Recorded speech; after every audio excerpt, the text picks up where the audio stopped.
여러분 안녕하십니까? 대한민국이 주목한 이슈의 숨겨진 1인치를 찾아내는 시사토크 1인치 박혜진입니다. 오늘도 송국권 평론가 그리고 양지열 변호사 두 분과 함께하겠습니다. 어서 오십시오. 안녕하세요. 수년째 이어오던 고물가, 고금리 시대가 저물어가는 조짐이 보인다. 경기 회복의 온기가 구석구석까지 닿아서 온 국민이 확실하게 체감할 수 있도록 노력을 하겠다. 자, 이 말은 지난 9월 24일 국무회의에서 윤 대통령이 한 말입니다. 긍정적인 경제 지표들이 속속 나오고는 있습니다만 여전히 자영업자들, 소상공인들 힘들다는 호소가 굉장히 목소리를 높이고 있고요. 그리고 서민들 역시 굉장히 팍팍한 살림살이 때문에 허리띠 졸라매고 있습니다. 그래서 오늘 시사토크 1인치에서는 지금 현재 우리 경기가 어떤 상황인지 분석해보고 경기 회복을 위해서 필요한 대응은 무엇인지 이야기 나눠보겠습니다. 자, 우선 물가 얘기부터 좀 해볼 텐데 요즘 배추, 금배추라고 다 아시죠? 한 폭이 얼마인지는 알고 계십니까? 2만 원 넘었었죠. 2만 원 넘었다 이제 조금 내려와서 조금 그래도 가라앉았어요. 1만 원이 넘는 상황인데 이러다 보니까 정말 많은 주부들이 올해 김장은 포기해야 되는 거 아니냐. 그리고 저녁 이렇게 메뉴 준비할 때요. 어느 집에서 김치찌개 향이 솔솔 올라오면 저 집은 좀 사나 보다. 심지어 그런 얘기까지 하거든요. 언제 두 분은 물가 요즘 장난 아니다라는 걸 실감하세요? 요즘은 아니고 이미 꽤 오래됐죠. 오래됐는데 네. 최근 들어서 이제 저는 같은 식당들을 자주 가는 식당들이 있잖아요. 그렇죠. 남자들이 항상 즐겨 먹는 메뉴 제육볶음, 네. 제육백반 즐겨 먹는데 그 집에서 주로 이제 매우니까 예. 상추나 깻잎 같은 것들은 이제 서비스 내지는 반찬으로 같이 항상 줬었거든요. 늘 채소가 따라 나왔죠. 그게 사라졌어요. 맞아요. 그게 사라졌어요. 아마 뭐 조금 됐죠? 깻잎 한 장에 100원이다 뭐 이런 뉴스들로 나왔지 않습니까? 네. 그냥 먹는 게 달라지는 거예요, 실제로. 그렇죠. 딱 그건 뭐 어떻게 뭐 느낌이 안 올 수가 없죠. 네. 네. 자, 제육볶음에서 느끼셨다 하셨고 어떠셨어요? 저는 뭐 재래시장도 자주 가지만은 예. 마트 계산대에서 항상 느낍니다. 마트 계산대에서. 맞습니다. 장을 직접 저는 보세요? 이제 주말에 이 집사람하고 같이 가는데 항상 네. 가면은 스윗하시네요. 그때마다 달라요. 네, 마트 네. 계산대 특히 이게 그 계절마다 지난번에 지금 이제 금상추가 됐지만은 맞습니다. 그전에는 또 총선 무렵에 대파 값이 엄청나게 올랐잖아요. 네.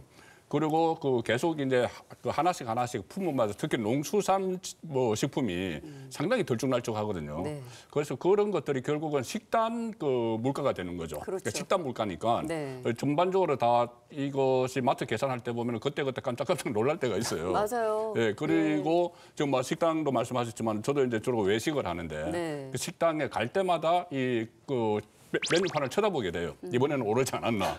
예, 그럴 정도로. 그런데 정부는 계속 뭐 통계가 좋다고 하고 그러니까요. 경기 지표가 좋다고 이야기를 하는데. 자, 그래서 오늘 그 얘기를 좀 예. 깊이 있게 나눠볼까 하는데 진짜 최근 1, 2년 사이에 물가가 계속 오르면서 우리가 그냥 좀 편하게 먹는 음식으로 칼국수 많이 드실 텐데 칼국수 한 그릇에 9,000원? 이 정도는 그냥 이제는 정말 자연스럽게 받아들일 정도로 이 물가 상태가 지금 그런 정도의 상태입니다. 그런데 정부는 물가 안정세가 확대되고 있다. 이런 평가를 내놨거든요.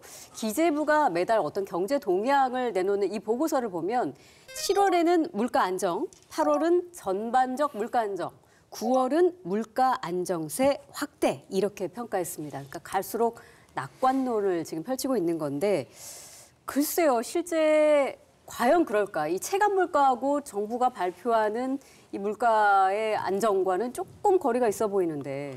조금일까요? 조금일까요? 저는 개인적으로 예. 많이 느껴집니다. 그러니까 정부의 얘기는 뭐냐면 소비자 물가 상승률이 5%까지 올라가다가 그냥 2% 정도로 가라앉았다 9월 들어서는 예. 그러니까 안정이라고 얘기를 하는데요. 손을 굳이 제가 이렇게 들고 있는 이유가 뭘까요? 국민들의 마음은 여기 있는 거예요, 인식은. 그렇습니다. 근데 이렇게 올라가다가 여기서 멈췄습니다. 그럼 이게 안정된 걸까요? 이만큼의 갭이 생긴 걸까요? 생긴 거잖아요. 네, 네. 심각한 문제는 뭐냐면 물가가 오른 상태에서 멈춰 있고 그 가파르게 올라가다는 게 잠깐 멈췄다라는 얘기지만 그러면 그 사이에 우리 국민들 쉽게 말해서 월급 통장에 찍히는 숫자는 달라졌나요? 같이 올랐으면 모르겠는데 그럴 수가 없잖아요. 그렇죠. 내가 수입은 그대로 있는데 이게 오른 채로 거기서 멎어버리면 이만큼 그 간극이 생긴 걸 어떻게 메우라는 거예요. 결국 이게 물가가 오르는 게 문제가 아니라 이제 경기 침체가 될 수밖에 없는 거예요. 네. 말씀하신 것처럼 음식값이 그렇게 오르고 뭐 상추도 시작해서 뭐 과일, 수작된 제수용품 그런 일들이 계속 반복되다 보니까 이제 소비자들 입장에서는 대응할 수 있는 방법이 지갑을 닫는 것밖에 없습니다. 네. 아낄 수밖에 없어요. 비싼데 어떻게 먹어요? 네, 어떻게 네. 못 먹으니까 그냥 줄이는 거고 대체 음식 찾는 거고 뭐 중국산으로 갈 수도 있고 이러다 보면 뭐 외식하던 게 2번 하던 게 1번으로 줄이는 거고 그러면 이제 경기 침체로 이어지는 그렇죠. 거예요. 소비가 줄면 예. 내수가 또 안 좋아지면서. 지금 물가가 네. 문제가 아니라 이제 경기 침체와의 전쟁이 시작되는 단계예요. 네. 어떻게 보십니까? 그러니까 통계하고 체감이 완전히 지금 따로 가는 그런 느낌이 있는데 지금 그 정부에서는 그린북이라는 걸 매달 내거든요. 기재부에서 그린북에서 어떤 물가 통계 같은 걸 다 발표를 하는데 최근에 이게 그 수치가 좋다고 이제 고물가 고금리 시대는 저물걸로 기대가 된다 이렇게까지 전망을 해요. 네. 그 최근에 6개월 사이에 이 물가 상승률이 보통 이제 2%대에 머물렀다는 이야기고 또 특히 9월 소비자 물가가 상당히 이 상승폭이 낮아져서 1.6%밖에 안 올랐다. 이게 보도가 며칠 전에 나왔거든요. 네네. 그리고 1.6% 오른 게 3년 6개월 만에 최저치다. 이 말까지 나왔는데 그러면 왜 이렇게 우리가 그 체감을 못하느냐? 그걸 제가 자세히 살펴보니까 이유가 있기는 있어요. 네. 이 물가를 하락시키는 그 가장 큰 동인은 석유로입니다. 석유. 예. 그러니까는 그 석유로가 7.6%나 내려가 버렸어요. 물가가. 그런데 이 석유로는 규모가 크니까는 다른 물가도 이제 하락을 시킨 거죠. 네. 하락을 시켰는데 가장 많이 우리가 접하는 그 물가가 이 채소류 같은 것. 이게 농수산품인데 예. 농수산품을 오히려 11.5%가 오른 폭등을 거죠. 해버렸어요. 네네. 그러니 이게 이제 평균을 내니까는 석유류가 확 그 대규모 그 석유류가 확 내려가니까 물가 상승폭이 뭐 1.2% 뭐 1.6% 이런 이야기를 1.6%라고 나오는데 실제로 우리 그 주부들이 가서 시장 바구니에 담아오는 물건들 이건 그 확 올라가 있는 거죠. 네네. 그러니까 이 식탁에 올리는 이런 물가들, 그러니까 생활 물가들은 오히려 예. 지금 뭐 인상폭이 상당히 큰데 이 전체 통계는 이 석유류 때문에 예. 마치 인상폭이 적은 것처럼 이게 일종의 소비자 입장에서 보면 착시 효과가 나타나 버리는 거예요. 자, 그 소비자들은 지금 그렇게 확실히 뭔가 좀 통계하고 우리가 느끼는 체감 물가는 좀 다르다 이렇게 느끼는데 기업들은 어떻게 느끼고 있을까요? 중소제조기업, 내수기업들 현장에서 느끼고 있는 지금 경기가 어떤지 영상으로 보고 오겠습니다. 한국은행 전북본부가 전북 지역 기업 경기 조사 결과를 발표했습니다. 이번 조사는 도내 432개 기업을 대상으로 업황과 매출, 생산, 자금 사정 등을 종합한 결과입니다. 우선 제조업의 경우 기업 경기 실사지수, 즉 기업체가 느끼는 체감 경기 수준이 주요 부문 대부분에서 하락했습니다. 우선 전반적인 기업 경기를 나타내는 업황 BSI의 경우 전월 대비 12포인트가 하락했습니다. 생산 부문도 9포인트가, 매출은 15포인트, 신규 수주 실적 역시 14포인트가 하락했습니다. 올해 들어 꾸준히 상승하던 채산성과 자금 사정도 지난해 말 수준으로 되돌아갔습니다. 채산성은 13포인트가 하락한 72를 기록했고 자금 사정 역시 전월 대비 11포인트가 하락했습니다. BSI는 100을 기준으로 이보다 낮으면 경기 악화를 예상하는 기업이 호전될 것으로 보는 기업보다 많다는 걸 의미합니다. 그렇다면 기업들은 이 같은 경기 침체의 원인을 어디에서 찾고 있을까? 응답업체의 31.6%는 내수 부진을 가장 큰 이유로 꼽았습니다. 이어 불확실한 경제 상황과 인건비 상승, 원자재 가격 상승 등이 뒤를 이었습니다. 전북 지역 제조기업들은 경기 침체가 이어질 것으로 예상했습니다. BTV 뉴스 유철미입니다.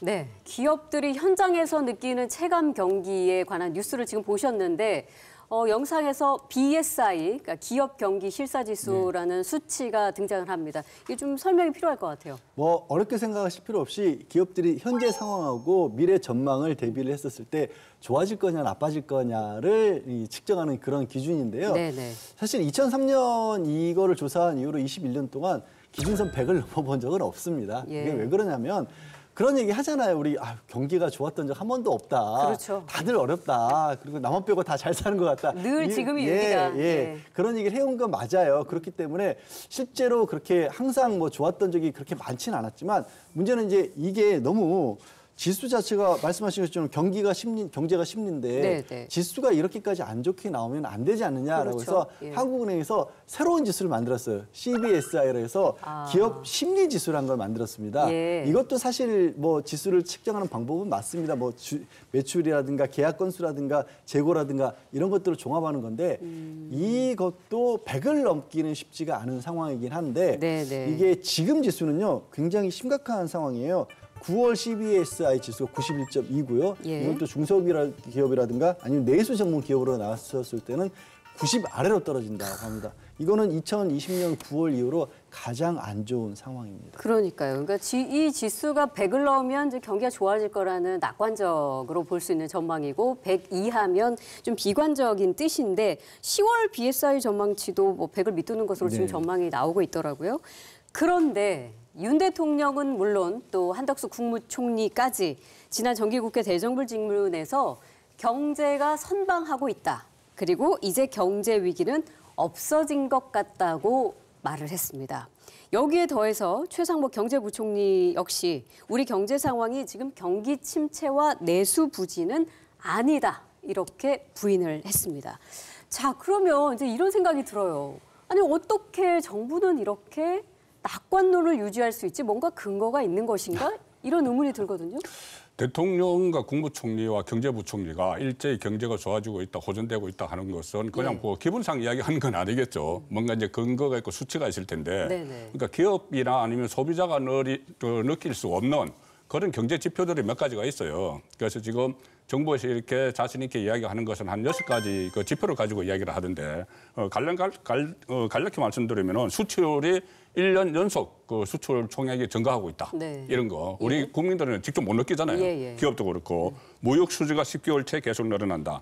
성장 전망도 2.4에서 2.6%를 유지를 하고 있다. 실업률이 1.9%까지 떨어졌기 때문에 고용 사정도 지금 상당히 좋은 편이다. 이런 네. 것들이에요. 예. 국제 수지도 흑자 기조를 유지하고 있고 경제 성장률 전망치도 2.4% 달성이 가능하다. 이거 우리나라 이렇게. 얘기죠? 우리나라 얘기예요. 예. 그런데 우리나라 얘기인데 이게 기업이나 일반 국민은 직접적으로 체감을 하지 못하는 그런 이제 경제 지표들은 아주 상당히 좋아지고 있다는 것을 근거로 해서 네. 이게 이 경제가 호전되고 있다, 걱정할 게 없다고 하지만 실제로 기업이나 국민은 다 경제가 어렵다고 느끼고 있기 때문에 그렇죠. 이 수치를 어떻게 이 현장에 시장에 적극적으로 이 긍정적인 효과로 발휘할 수 있도록 예. 적용을 하느냐가 이제 정부의 책임이죠. 그렇군요. 그러니까 정부는 어쨌든 뭐 수치를 봐라. 지금 경제 좋지 않느냐 이렇게 근거를 대고 있습니다만 국책연구원인 한국개발연구원 KDI에서는 또 전혀 다른 목소리를 내고 있거든요. 9월에 내놓은 경제 동향 보고서를 보면 높은 수출 증가세에도 불구하고 내수 회복이 지연되면서 지금 경기가 좋아지지 않고 있다. 정반대 이야기를 하고 있습니다. 자, 기재부에서는 내수 회복됐다. 그 국책연구기관인 KDI에서는 아직 내수 부진한데 이렇게 서로 엇갈린 진단을 하고 있거든요. 누구 말이 맞는 걸까요? 왜 이렇게 서로 엇갈릴 수가 있을 걸까요? 일단은 예. 이 같은 9월호 경제 동향에서 정반대의 그 보고서를 냈어요. 예. 그린북을 하는 기재부와 KDI가 네. 이제 기재부 9월호 보면은 이렇게 되어 있습니다. 5개월 동안 연속적으로 내수가 회복되는 조짐을 보이고 있다. 예. 5개월 동안 연속적으로 회복되는 조짐을 보이고 있다. 그런데 똑같은 9월호 KDI는 뭐라고 하냐면은 10개월째 내수가 부진하다. 이렇게 돼 있어요. 제가 알기로는 이 두 기관 모두 그러니까 분석 자료는 동일한 걸로 알고 있습니다. 예. 통계청이 발표한 산업활동 동향 자료를 활용하고 있는데 네. 어떻게 이렇게 기준이 이제 다른 건가요? 분석하는 통계청의 기준이? 산업활동 동향 자료는 이제 공통으로 사용을 하는데 예. 제가 보니까 두 가지 원인이 있어요. 왜 이렇게 다른 건지. 하나는 기재부는 정부 경제의 컨트롤 타워잖아요. 가급적인 긍정적인 시그널을 가지고 가려고 해요. 예. 뭐 경제는 심리다 이렇게 네네. 말하는 것처럼 우리 예. 경제가 좋다고 해야지 투자도 막 하고 그렇게 되지 않습니까? 그래서 일단 그런 큰 흐름이 있는 데다가 이 기재부가 근거 자료를 하는 것은 업종별로 협회가 있잖아요. 네. 그 협회 회원사들의 관련 자료를 가지고 분석을 하는 거예요. 예. 그러니까 예를 들면은 한국 자동차 산업협회가 있으면은 여기는 수입자 업체 거는 안 들어갑니다. 우리 국내산 자동차 업계만 들어가는 현황이 네네. 들어가는 거예요. 예. 그러니까는 수입차 업체는 안 들어가고 그러니까는 배제되는 것들이 있죠. 배제되는 것들이 있기 때문에 기재부는 그런 통계가 나오는 것이고 이 KDI는 그 협회에 안 들어가는 일반 산업 현장에 있는 모든 수치를 가지고 분석을 하기 때문에 오히려 이게 좀 좋지 않은 쪽으로 이렇게 나타나니까 예. 그 뭐 통계청 자료는 공통으로 쓴다고 해도 이 기본 데이터가 좀 다른 게 있기 때문에 이런 상황이 나타나는데 예. 정부는 그것을 가급적 긍정적으로 그 국민에게 알리려고 하는 거고 KDI는 있는 실상 그대로 예. 좀 하려는 게 있으니까 이게 좀 차이가 있는 것 같아요. 아니 그러면은 뭐 말씀하신 대로 경제를 심리라고 하니까 이 정부 차원에서는 이렇게 낙관론을 펼치는 것이 국민을 조금 안심시키려는 그런 측면도 있겠다 이렇게 받아들일 수 있겠습니다만 만일에 이게 대안 없는 장밋빛 전망이라면 굉장히 심각할 수 있는 건데 통계라는 게 사실 겉으로 드러난 수치 그 이면에 그 굉장히 복잡한 분석해야 할 거리들이 있을 거란 말이죠. 그래서 혹시 우리 정부의 이 경제 낙관론이 놓치고 가는 지점은 없을까요? 그러니까 경제가 심리라고 계속해서 말씀을 하고 있잖아요. 저희가 예. 얘기를 나누고 있는데 경제가 심리가 되려면 믿음을 줘야 되잖아요. 근데 근거 없는 낙관론을 정부가 제시하면 그 믿음이 더 깨지는 겁니다. 네. 오히려 더 불안하게 만들 수가 있는데 대표적인 게 우리나라가 이제 주요국 가운데 경제 성장률이 세계 2위다 주요국 가운데서 예. 이렇게 정부는 발표를 했어요. 근데 여기서 기저효과라는 걸 따져야 되는데 그러니까 쉽게 말씀드려서 이런 거죠. 제가 운동을 하는데 이번 주에 10개를 하다가 다음 주에 5개를 더 하면 15개잖아요. 네. 그럼 50%가 늘어났죠. 네. 근데 다른 사람은 20개를 하다가 5개를 더 하면 25개, 그러면 25% 늘어난 거잖아요. 그렇죠. 누가 더 많이 한 걸까요? 이거를 따져야 되는 거예요. 네. 그러니까 이 경제성 성장률이 올해 우리가 좋았다라고 하기 전에 그럼 그전에는 어떻게 해야 하는지를 봐야 되는데 OECD 31개국 기준으로 봤었을 때 주요국 31개국에서 평균적으로 다른 나라들은 4.7%를 기록할 때 예. 우리는 4%에 머물렀습니다. 그러니까 낮게 올라가고 있다가 요만큼 올라가니까 우리가 이번에는 정말 많이 했어라고 하지만 다른 국가는 4.7% 이미 올라 있는 상황에서 또 올라가는 거예요. 그 추이를 봐야 되는데. 추이를 봐야 되는 거예요. 예. 그런 상황이고요. 가계부채를 놓고 봤었을 때도 윤석열 대통령은 지난 정부에서는 이 가계부채가 GDP 대비 90% 후반이다 이렇게 얘기를 했는데 이번 정부 들어서 초반으로 떨어졌기 때문에 줄어들었다라고 네. 하는데 총액으로 따지면요 거의 줄어든 게 없어요. 이게 9월 기준으로 우리 가계부채가 1,896조 그리고 2천억이랍니다. 이 액수는 금융감독원에서도 관리가 불가능할 정도의 상황이다라고 얘기를 위기 상황이다라고 얘기할 거고. 그러니까 사실 가계부채 문제는 진짜 우리 경제에 굉장히 주요한 리스크가 될 수 있는 부분이잖아요. 그렇죠. 그리고 예. 우리가 가계부채가 대부분 이게 집에 들어가 있는 경우들도 되게 많아요. 그런데 집값이 불안정하면 이게 또 어떻게 보면 정말 뭐 흔히 그런 말하죠. 영끌에서 집을 사는데 네. 집값이 오르락 내리락 하면 그분들 입장에서는 이걸 어떻게 감당할 수 있느냐가 항상 불안해지는 거고 경제 심리가 불안해지는 겁니다. 예. 게다가 수출이 좋아졌다라고 합니다. 수출 실제로 377억 달러가 넘는 흑자입니다. 이게 예. 역대 3번째라고 해요. 다만 문제는 그게 거의 대부분 우리 수출의 20% 이상 차지하고 있는 반도체 부분에서만 나왔다는 거죠. 그러니까 이게 내수로 안 이어지는 거예요. 그러니까요. 지금 바로 그 말씀을 해주신 건데, 그러니까 주목해야 할 부분이 수출인데 수출 실적은 확실히 좋은 게 맞습니다. 팩트입니다. 뭐 반도체, 자동차, 조선, 또 방산, 또 K-팝 뭐 이 전 영역에 걸쳐서 뭐 세계 시장에서 좀 선전을 보이고 있는데 반면에 내수 시장은 뭐 구름이 엄청 껴있는 그런 상황인 거죠. 그래서 중소기업이나 자영업은 굉장히 꽤 오랫동안 지금 침체를 벗어나지 못하고 있는 그런 상황이거든요. 자, 그러면 수출은 상승세인데 내수는 굉장히 하락세란 말이죠. 이 간극은 왜 벌어져 있는 거예요? 그러니까 뭔가 영향을 좀 받을 수 있는 게 아니었던가 보죠? 이게 우리가 모든 이제 경제가 우리가 수출 위주로 과거부터 계속 성장을 했잖아요. 예. 수출 위주로 성장을 했고 그 기조가 지금 이어가고 있는 상황이고 내수는 지금 코로나 사태가 그때 이제 어떻게 보면 전환기가 됐어요. 그때부터 계속 침체가 됐는데 어쨌든 조금 전에 말씀드린 대로 수출은 지금 그 1년 동안 그 연속 증가세를 예. 보이는 상황이고 수출은 지금 온탕에 계속 있어요. 그런데 내수는 완전히 냉탕에서 지금 헤어나지를 못하고 있는데 네. 특히 수출은 8월 같은 경우에 바로 얼마 전에 8월 같은 경우에는 역대 8월에 뭐 최고치까지 기록을 해서 지금도 계속 올라가고 있는 상황인데 내수는 특히 제조업에서 상당히 지금 안 좋습니다. 예. 제조업이 안 좋아서 공장 가동률도 뚝뚝 떨어지고 있고 또 제품 재고율은 더 올라가고 있는 그런 상황이라서 정부에서 여러 가지 내수 진작을 위한 정책들을 계속 내놔요, 지금. 계속 내놓고 있지만은 이 지금까지 상황은 일단 백약이 무효다. 예. 이런 그 말이 들을 정도로 예. 현장에서 체감을 하지 못하는 상황이 이어지고 있는 것이죠. 그래서 정부가 좀 더 적극적인 뭐 대책을 제시를 해야 될 것 같아요. 그러니까요. 근데 이게 경제부총리의 이제 말을 주목하게 되는데 이런 이야기를 했습니다. 수출 호조가 이제 기업의 실적 그리고 가계 소득으로 이어져서 내수도 점차 회복할 것이다. 이런 말을 했는데 이게 예상과는 달리 우리가 소위 낙수 효과라는 말을 쓰는데 수출이 이렇게 좋다면 내수도 진작돼야 되는 거 아니냐. 근데 그 낙수 효과가 없었다는 말이죠. 그러니까 예. 그 낙수 효과가 왜 없었는지를 가만히 뜯어보면요. 아까 제가 기저 효과를 말씀을 드리면서 펄프팩 얘기를 들었는데 예. 똑같은 거에 여기서도 재비가 일어나고 있는 거예요.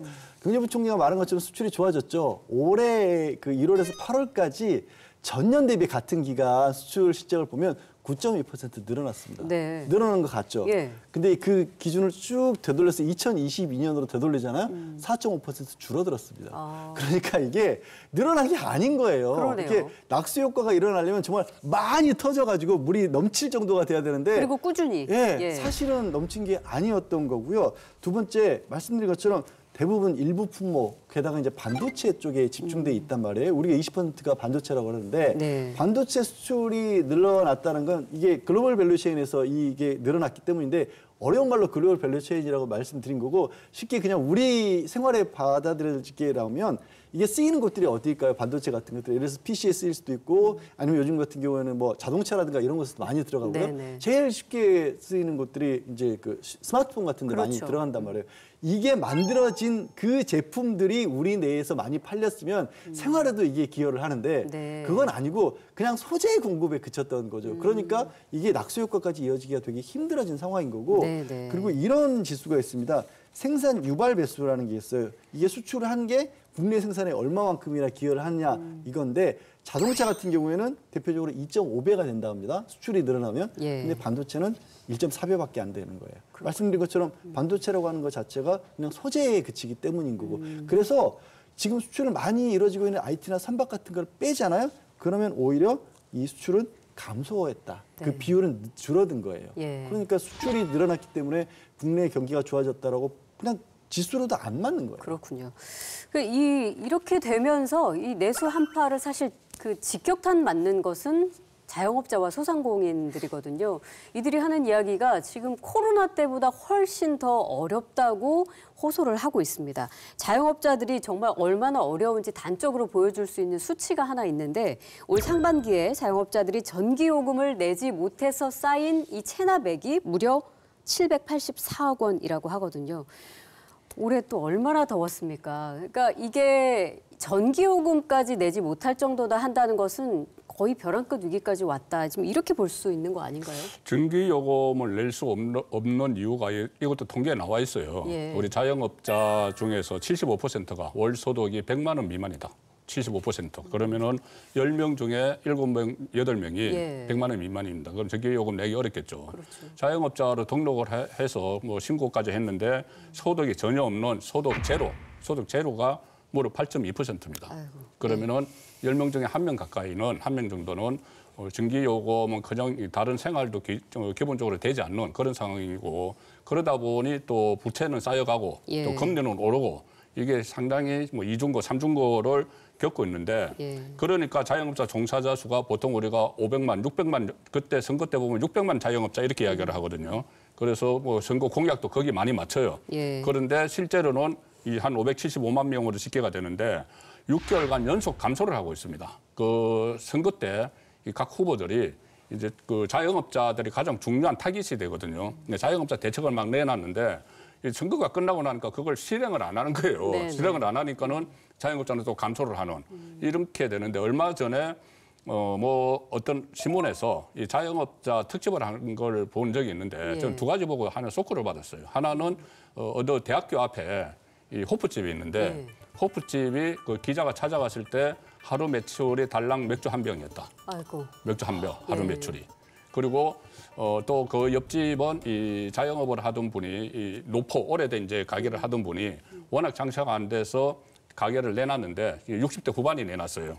새로 사신 거기에 이제 새로 세를 얻어서 다시 들어온 분이 그것이 인수한 분이 70대다. 네. 이렇게 되는 거예요. 예. 그러니까는 좀 젊은 사람들은 이 어떤 자영업을 기피를 하고 있는 거죠. 그렇죠. 그리고 예. 마지못해서 자영업을 해야 되는 사람들은 연세가 많이 드신 분들. 예. 그러니까 이런 부분도 정부에서 그런 구석구석까지 좀 찾아보고 있는지 의문입니다. 그러니까요. 뭐 동네만 지나다녀도 그냥 늘상 있었던 그런 어떤 가게들이 갑자기 텅 빈 채로 임대 문의 딱지가 붙어 있는 데들이 꽤 많이 요즘 보입니다. 실제로 작년에 사업 부진으로 폐업한 자영업자가 91만 명이 된다고 해요. 이게 진짜 100만에 가까운 상황인데 뭐 전문가들 사이에서는 이거 금융위기 때와 비슷할 정도다 이렇게 평가하기도 하고 있습니다. 자, 자영업자들의 위기는 이게 개인들만의 문제가 아닙니다. 민생 문제이기도 하고요. 더 나아가서는 이 대한민국 경제 전반에 위협을 가져올 수 있기 때문에 굉장히 시급한 대책이 필요한데 이 자영업자들을 회복시키기 위해서 필요한 대책들은 뭐가 있을지 영상 먼저 보고 오겠습니다. 신도시 지역의 상가입니다. 곳곳에 임대 간판이 나붙어 있는 등 새로 지은 건물이 주인을 찾지 못하고 있습니다. 부산은 자영업의 도시라 불릴 만큼 자영업 종사자가 많습니다. 근로자 124만 명 중 53%가 자영업 종사자입니다. 부산 전체 기업 수 48만 2천 개 가운데 소상공인과 자영업자의 비중은 95%에 이릅니다. 올해 1분기 부산의 자영업자 수는 지난해 1분기보다 4만 명 줄어든 31만 7천 명입니다. 전국 감소율과 비교해보면 전국이 0.2%인데 반해 부산은 11.3%에 해당됩니다. 부산시도 비상경제 대책회의를 열고 소상공인과 자영업자를 위한 종합 대책을 내놓았습니다. 금융지원 분야의 핵심은 부리시가 올해 초 마련한 정책자금 1조 1,500억 원에 대해 추가로 2천억 원을 정액하여 총 1조 3,500억 원의 소상공인 정책자금을 지원한다는 것과 채무부담 완화 조정을 위한 총 3천억 규모의 전환 보증을 신설한다는 것입니다. 이번 대책은 소상공인과 자영업자에 대한 1조 3,500억 원대 유동성 공급에서부터 경영 지원과 핫플레이스 상권 육성, 디지털화와 판로 지원 등이 포함됐습니다. 나아가 폐업 과정과 재취업, 고용 지원 등 4개 분야 25개 세부 사업을 추진합니다. 시는 오는 9월부터 부산 소상공인 종합지원센터를 통해 소상공인에게 필요한 정책을 맞춤형으로 안내하기로 했습니다. BTV 뉴스 박찬입니다. 네, 영상에서도 보셨지만 정부도 심각성은 인지하고 있습니다. 그래서 지난 7월에 소상공인과 자영업자를 위한 종합 대책을 내놨는데 그 주요 내용을 보면 임대료, 전기료, 그리고 배달료 같은 것을 지원하겠다. 그리고 정책자금의 상환 기간을 연장하고 저금리로 갈아타기 하는 등 25조 원 규모의 지원책을 내놓았습니다. 그리고 폐업을 할 경우에는 채무 부담을 덜어주고 취업이나 재창업 프로그램 같은 것들을 도입할 계획이다. 자, 여러 가지가 있는 것 같습니다. 그런데 중요한 건 실효성이죠. 이게 과연 소상공인과 자영업자들에게 도움이 될 것인가 어떻게 보십니까? 실효성은 이제 정부가 이렇게 대책을 내놓고 이런 실효성이 있을 것이라고 하는 거는 아무 소용 없는 거죠. 현장에서 느껴야 되는 거죠. 자영업자들이 느껴야 되는데 그때 정부가 대책을 7월 달에 내놓고 나서 그 자영업자들을 중심으로 해서 세미나가 한번 열린 걸 제가 이제 그 기사를 보니까 이런 거예요. 가령 예를 들어서 그 전체적으로 이 자영업자들의 현장의 목소리는 우리가 보통 이제 물을 주는 것도 중요하지만은 우물을 파는 방법이 파는 게 더 중요하다는 이런 이야기를 하잖아요. 그렇죠. 근원적인 해결책이잖아요. 그런데 지금 정부가 내놓은 것들은 어떻게 보면은 그냥 인시 방편으로 땜질을 하는 식이에요. 물론 중요하죠. 금융 지원이나 세제 혜택이나 이런 것들이 다 중요한데 가장 중요한 건 매출을 회복을 해야 된다는 거예요. 매출. 이번에 코로나 이후에 매출이 확 떨어져가지고 각 자영업이 매출이 떨어졌으니까는 수입이 줄어들고 그런 상황에서 대출 금리는 올라가고 그러면은 이 연체가 막 되고 그렇죠. 그래서 모든 것을 해결을 하려면은 지금 간접적인 지원을 해주는 것도 중요하지만은 가장 근본적으로 해결을 하려면은 매출을 올리는 방안, 예. 매출을 올리는 방안이 있어야 되는데 정부 대책에는 구체적인 그 방법이 들어가 있지 않다. 예. 뭐 이런 지적들이 많이 있었고 그리고 다른 지원 같은 것도 현실과는 좀 동떨어졌다. 왜냐하면은 가령 예를 들어서 폐업 지원금 이것을 한 400만 원을 지원을 하기로 했다는데 실제로 평균적으로 폐업을 하는데 들어가는 비용이 1,558만 원. 그러니까 턱없이 부족한 거죠. 예, 예. 물론 정부도 여기에 뭐 어떤 뭐 재정을 쏟아부을 수는 없기 때문에 이런 상황이 형성이 되고 있지만 예. 어쨌든 정부에 가장 바라는 것은 매출 회복을 위한 매출 회복이 이게 어떤 단기적인 그 정책으로 되는 것은 아니죠. 그렇죠. 전체 경기가 부양이 돼야 되는 거예요. 맞습니다. 내수가 짐작이 돼야지 매출이 예. 회복되는 거니까. 이제까지 한 이야기하고 다 연결돼 있는 부분이거든요. 그럼요. 내수가 회복되면 매출도 다 올라가요. 그렇습니다. 그러니까 한마디로 이야기하면은 정부 경제 정책 좀 잘하라는 이야기예요. 자, 그래서 정치권에서 특히 민주당에서 이거 내수 진작을 위해서 전 국민에게 민생회복지원금 25만 원을 지역화폐로 지급하자 이런 방안을 꾸준히 주장을 해왔습니다. 그런데 뭐 국민의힘에서는 이거 포퓰리즘이다. 별로 실효성 없을 것이다. 이렇게 반대를 하고 있는데 전 국민 25만 원 지원은 어떻게 보십니까? 일단은 이게 말씀하신 것처럼 전 국민 25만 원이니까 현금이 들어가는 것으로 보이는데 예. 지역화폐예요. 그렇죠. 그러니까 지역화폐라고 하는 건 일정 기간을 정해서 해당 지역 내에서 쓰는 겁니다.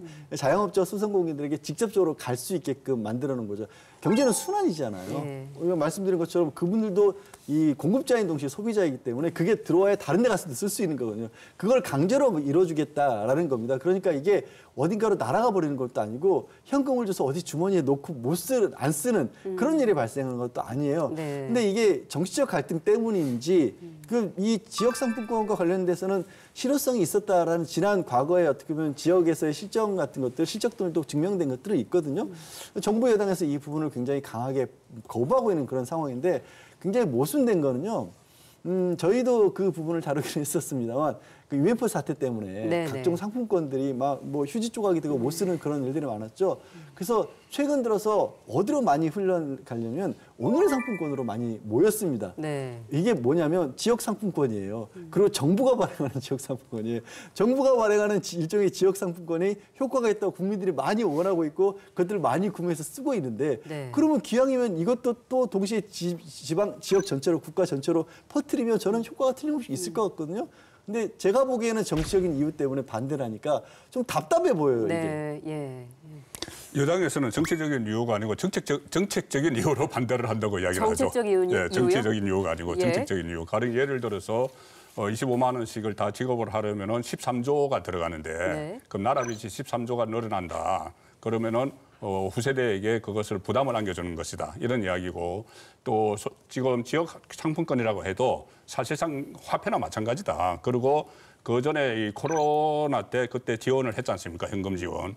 했는데 실제로 내수 진작에는 별 효과가 없었다. 효과가 없었고 오히려 인플레이션만 생겼다. 이런 이제 그 자료들을 가지고 이야기를 해요. 정부도 자료들을 가지고 이야기하고 무엇보다도 이게 또 정치적으로도 이 좀 논란이 될 수가 있는 것이 지금 여당에서 하는 이야기는 정부 예산 편성권을 해친다는 이야기예요. 그것을 훼손한다는 겁니다.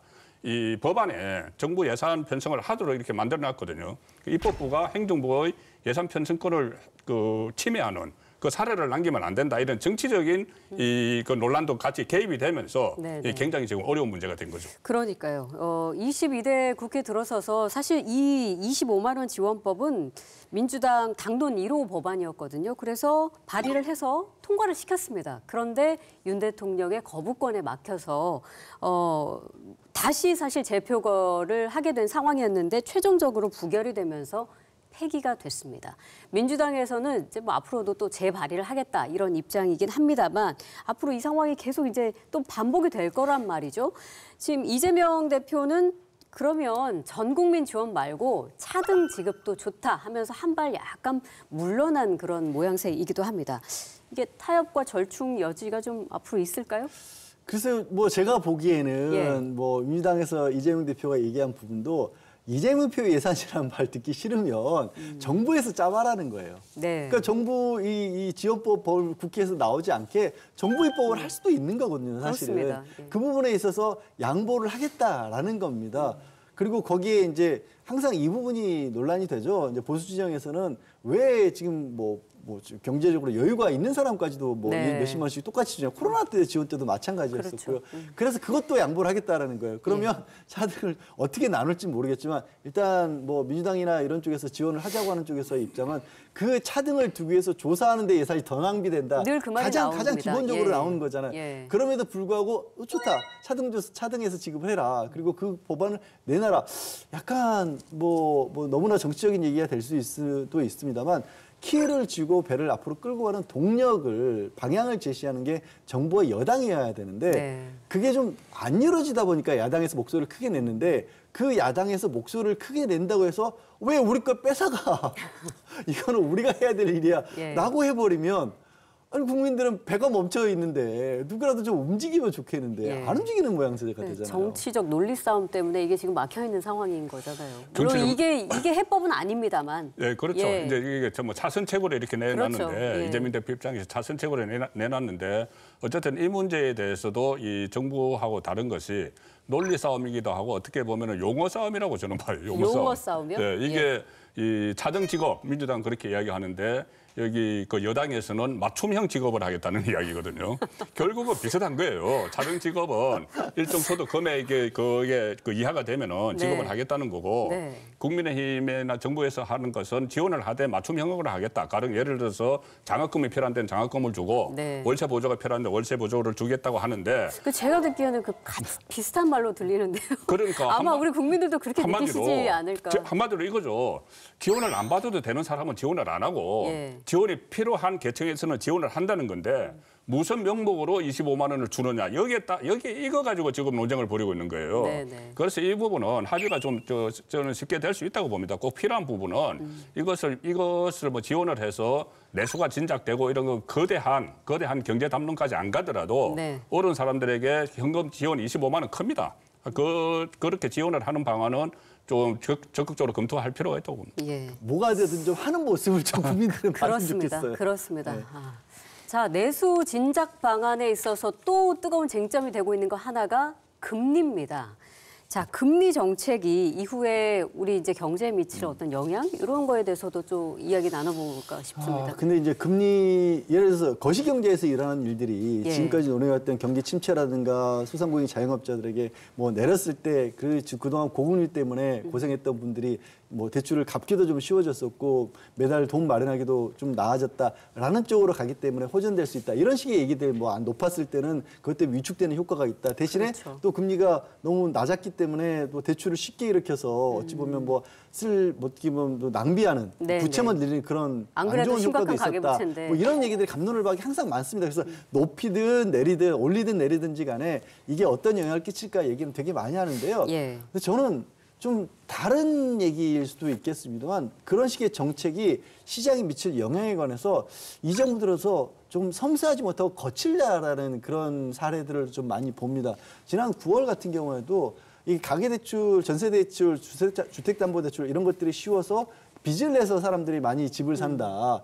이런 것들을 막아야 된다라고 해서 경제에 악영향을 끼친다라고 해서 갑자기 금융감독원이 나서서 이런저런 얘기를 하더니 시중은행들이 그냥 꽉 막아버렸어요. 실제로 전세 수요가 있는 분들마저도 그때 정말 큰 난리가 났었습니다. 그래서 결국에는 정부에서 나서서 사과하는 일까지 벌어졌었고요.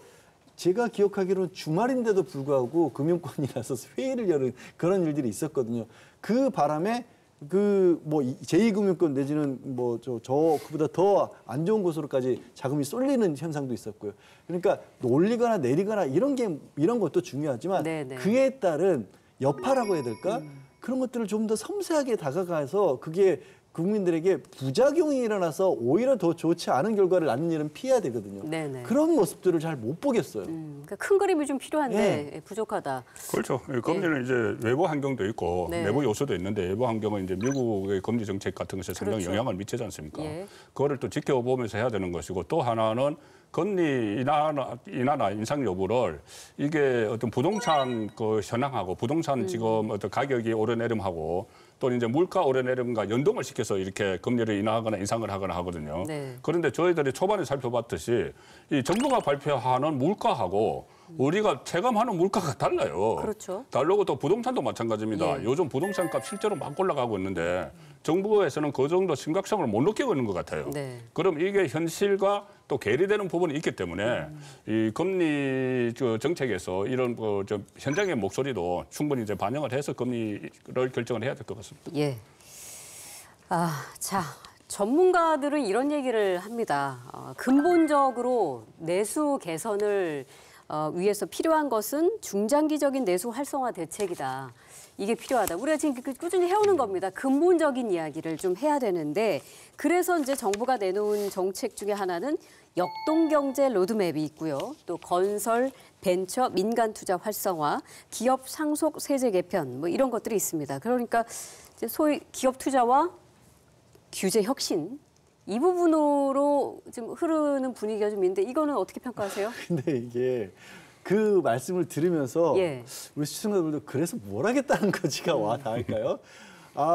경제가 심리라고 얘기하지만 그 심리에 긍정적인 초록불이 켜지게끔 정부가 내놓은 게 뭐가 있었을까? 예. 딱히 보이지가 않는다라는 거죠. 기업세제 상속 개편?